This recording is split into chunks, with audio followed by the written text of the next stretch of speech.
শিলিগুড়ির গরিব মাধ্যমিক পরীক্ষার্থীর জন্য বিনামূল্যে পরীক্ষার প্রস্তুতির প্রশিক্ষণ দেওয়ার 10টি বছর সম্পূর্ণ হলো।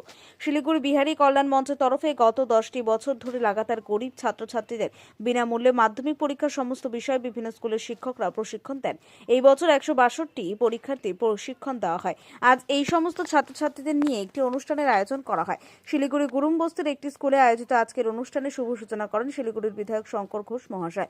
উপস্থিত ছিলেন সংস্থার সভাপতি করমবীর সিংহ, অনিল যাদব, মনোহর সিং এবং বিপিন गुप्त। भविष्य तैयार करेगा। जब भी मैं क्लास लेता था तब मैं एक बार सभी स्टूडेंट्स को बोलते रहते थे, आज सामने आ जाए भाई, दिलीप जी भी आए हैं।